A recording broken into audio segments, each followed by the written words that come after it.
All right, hey there, I'm Chief Meteorologist Jason Smith getting ready for next weather here, and we have a lot of changes in the forecast. Got a little warm up at the end of the week. We've got some rain moving in, cold air next week. Could we see some wintry precipitation? That is certainly a possibility.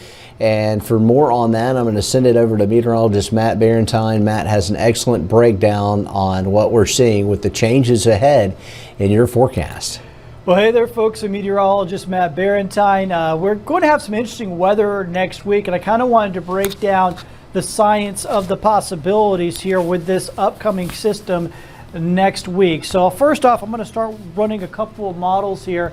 And what you're going to find is on Saturday, here comes a front. This is going to bring us rain on Saturday. It's going to work its way on through during the day on Saturday. And so Saturday is likely to be pretty wet. Now frigid air comes in behind that. It is an Arctic air mass. And here we are going into Tuesday. And here comes the possibility of some wintry weather Tuesday night going on into Wednesday morning. This is the GFS or the American model, and in multiple model runs have shown this possibility with this system. And once again, you see a lot of pink on here, and the blues a little to the north of us. The blues would be just full on snow.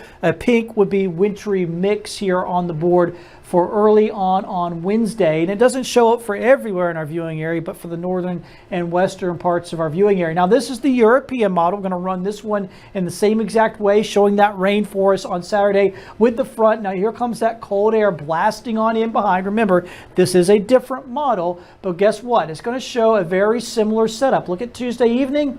A wintry mix, maybe some snow mixed in. You can see the blue there, and you can see the wintry mix showing up in those pink colors. And it keeps that with us overnight into early Wednesday morning of next week. So these models, these are our two main models. They're very consistent. This is just one run of each model, but other model runs of these models, they can run them every 6 hours, so 4 times a day.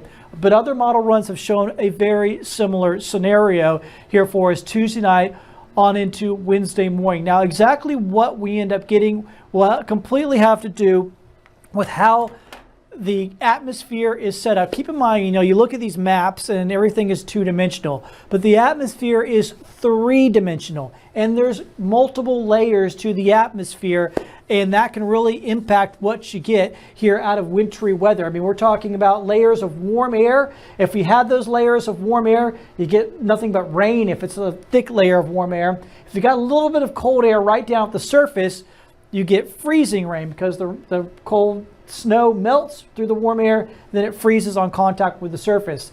Now, if you've got just a smaller layer of warm air and a thicker layer of cold air to the surface, then you get sleet. And of course, you have cold air from top to bottom, 32 degrees or below, then that's when you get snow. So exactly how the atmosphere is set up is going to be very critical to what we get. And also, the other big critical factor will be how much moisture will there be? Will there be enough moisture? Will it all evaporate before it hits the ground? There's going to be a lot of question marks here, and we're not going to be able to fully answer them until we get closer to this event. But you stay tuned to Fox 10, and of course, we'll keep you up to date and let you know exactly what we expect for that possible wintry weather event next week.